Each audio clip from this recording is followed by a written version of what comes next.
This is your one take, one shot Monday Night Raw review where you get it immediately following the episode so you get my gut reaction.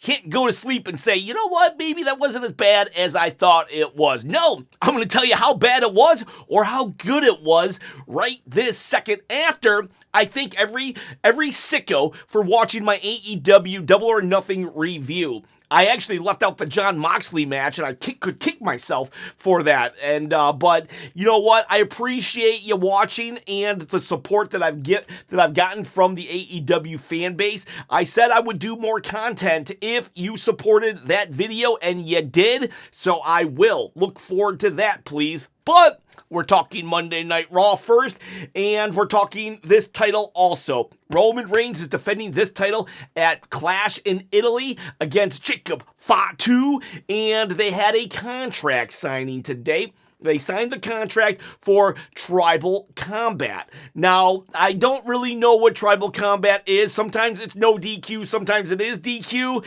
I don't know. It doesn't sound like there will be this time because Jacob Fatu said, yeah, you know, you did what you had to do at Backlash, but right now at Tribal Combat, I can do whatever I want. And you know what I thought was funny also? Jacob Fatu literally called out the, I don't know, I wouldn't necessarily say this is a plot hole, but maybe the fault in Tribal Combat from Roman Reigns' perspective. Jacob literally went to Roman because Roman had said, you know what, Jacob, when I beat you, you're going to have to acknowledge me, and then I'm going to basically own you, and you're going to come to love me. And then Jacob Fatu was like, all right, because you know what? Guess what?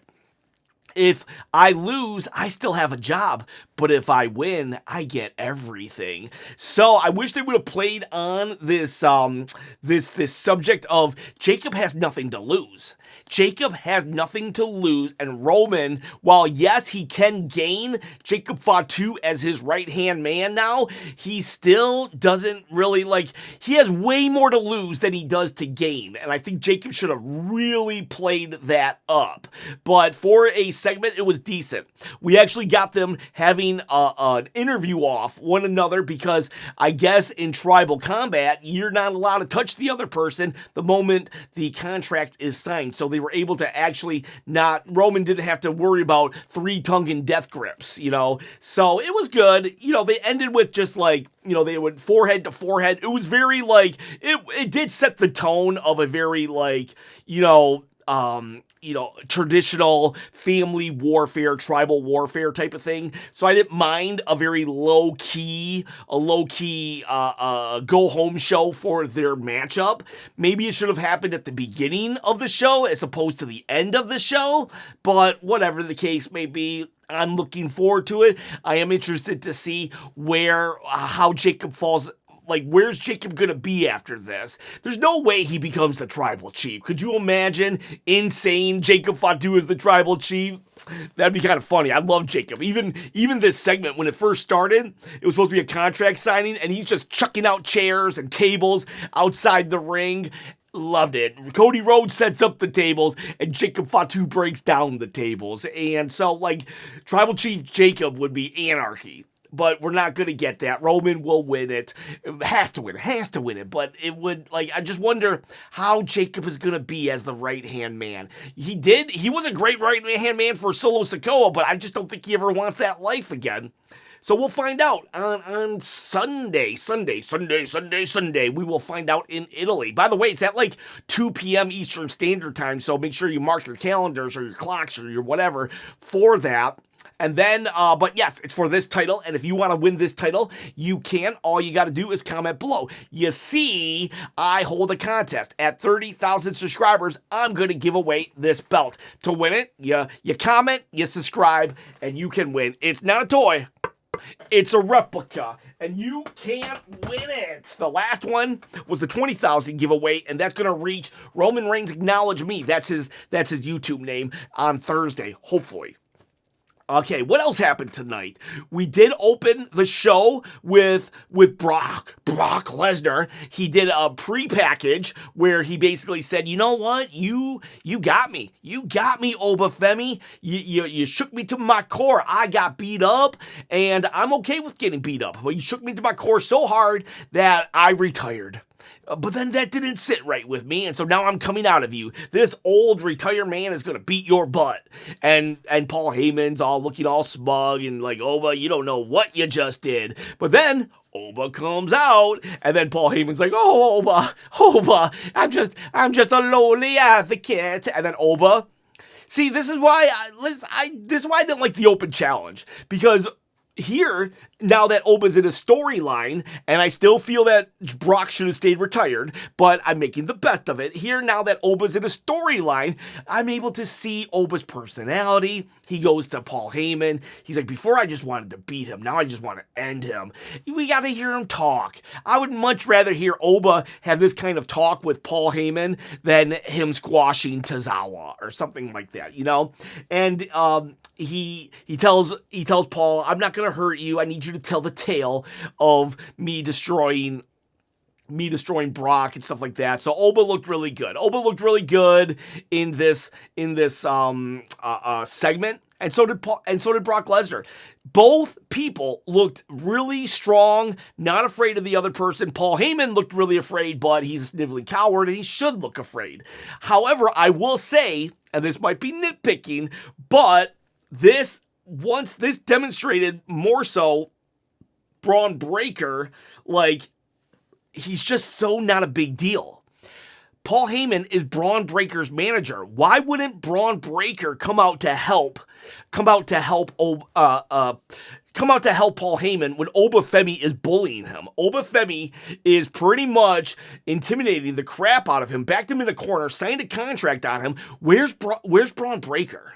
I get it that Brock Lesnar wasn't in the building, but where's Braun Breaker? And you might say, well, Braun wasn't in the building. Why isn't Braun in the building? Braun Breaker got owned at Saturday night's main event by the Street Profits. Yes, he did. He did stand tall, you know, after he speared them. So why isn't he here celebrating then? Why was Braun Breaker not in the building? Logan Paul, and we'll talk about this in a minute, he's injured. And Paul Heyman knows that Braun Breaker is about to become the next champion because of the contract that he signed. So why isn't Braun here?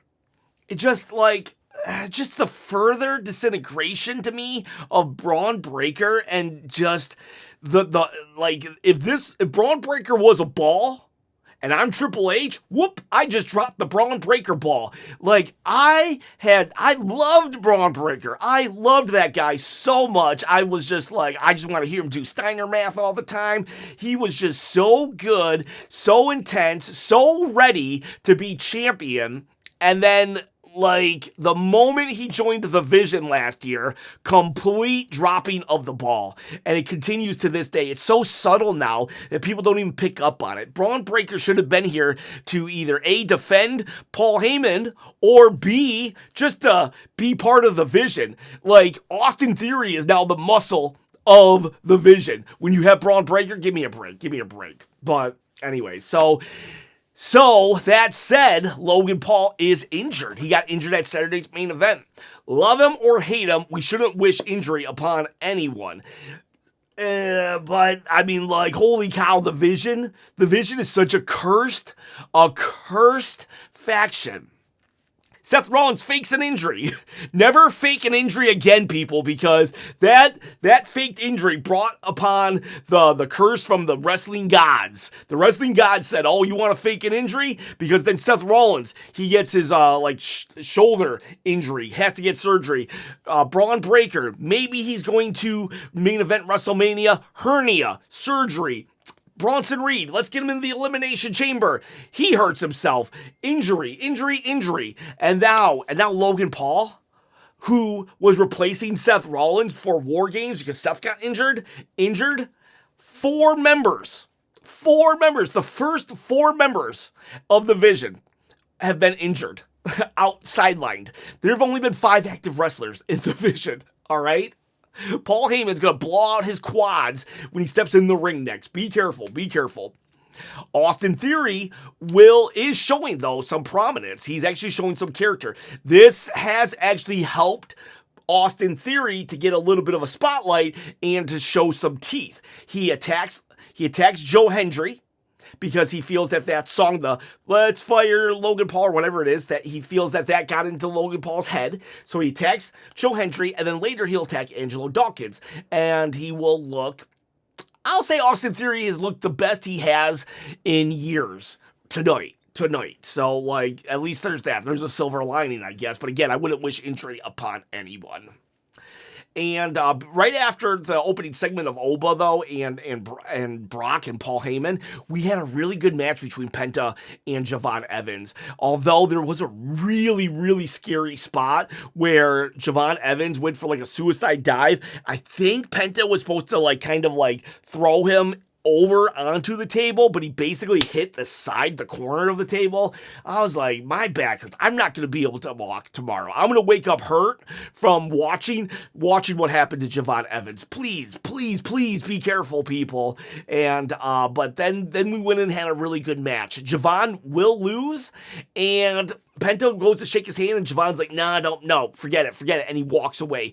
Javon will later apologize to Penta and say, I was just mad, that was very unprofessional, I apologize. And Penta was like, don't worry, man, I understand. And even Ray was like, oh, remember when we were at that age? So, yeah, kind of interesting that Penta has now beaten Javon, Rusev, and Ethan Page, and we didn't get a fatal four-way out of that matchup. But it looks like Rey Mysterio, the new GM of AAA, is now in line for a title shot after he beat Rusev. Okay, so there is absolutely no shame in losing to Rey Mysterio.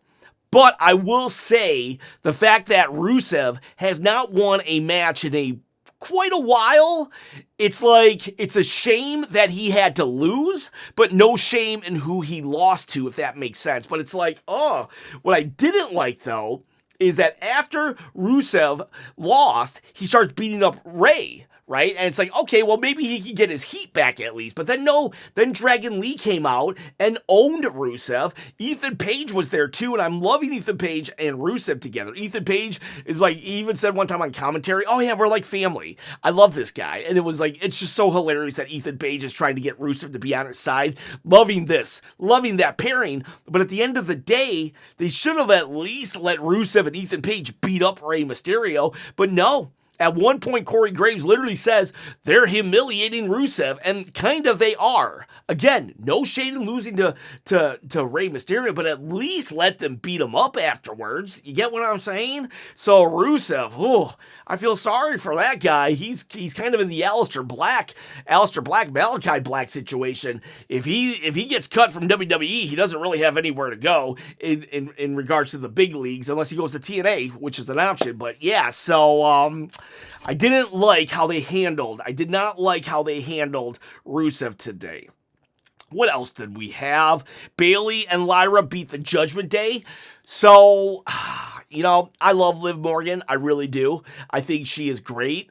But they're doing the exact same thing they did to Io Sky last year, in that Liv Morgan wins the championship, and she has not defended it at all. It's about a month now. And we're not doing any, but it doesn't even look like there's a challenger on the horizon. Is it because Stephanie Fakir got injured? Why can't we just write another story? Why can't we just write something else? I don't get it. Why do we have to completely stop Liv Morgan from all in-ring activity because the person she was supposed to feud with is no longer able to feud? We don't have to wait till Stephanie comes back. We can have Liv Morgan feud with somebody, win that feud, and then go into the Stephanie Fakir thing. I do not like the fact that we have these champions, they win these big things, and then we kill the momentum. We have killed Liv Morgan's momentum, in my opinion. And then we go to but Bayley and Lyra will beat the Judgment Day. And so the Judgment Day just continued to what I don't even know what the point of the Judgment Day is, to tell you the truth, anymore. LA Knight, comes out and he's talking about how he is not happy with the Usos kind of reforming the bloodline. And Jimmy comes out and he's like, dog, you need to just stop talking. This is family business with Jacob. And LA Knight, though, is the only guy who seems to have a memory. And he's like, no, you guys did this. We were attacking the Vision because they're doing the same exact stuff you're doing. So it looks like we're headed down a path of LA Knight versus either Jimmy and or Jey Uso, which is fine. And it's crazy because LA Knight said when he got to the ring, you could tell that he felt the crowd. He's like, man, I haven't been in the ring in a long time. Just like Liv Morgan. She won at WrestleMania. LA Knight won at WrestleMania. This is the first time he's been in the ring since then. Like, oh my gosh. Like, what is that about? What, like, if you're on the WrestleMania card, you think you'd be able to get booked for a Monday Night Raw at, immediately following, but no, guess not. Seth Rollins and Montez Ford. Okay, I like this match. It felt different. It felt unique. Even though they have wrestled before one-on-one, it's been a minute. So Seth Rollins is continuously like, this is also part of the whole Vision. Like, Seth Rollins is saying, we got to end the Vision right now. They're at the weakest they've ever been. No, they aren't. They were at the weakest they've ever been when it was just Logan Paul and Austin Theory. But that aside, like, there's only 2 members of the Vision. Why does Seth need the entire Street Profits even? It's like, I get they're trying to salvage the story, but just cut your losses. The Vision story is done. It's making Seth kind of look super weak that he's trying to get all this help. Like, just start something with the Vision or with the Street Profits. Have that feud go on because, Seth is like, Angela, we need to team up. And then Montez is like, no, we don't. This is not the Seth redemption tour. And then Seth's like, you got a problem? So they meet in the ring. They have a really good matchup. I really enjoyed it. Seth does win. I understand why Seth won. I would have rather Montez won, but I understand why Seth won. He's a main event guy. He probably should have won. I'm just letting my emotions get in the way.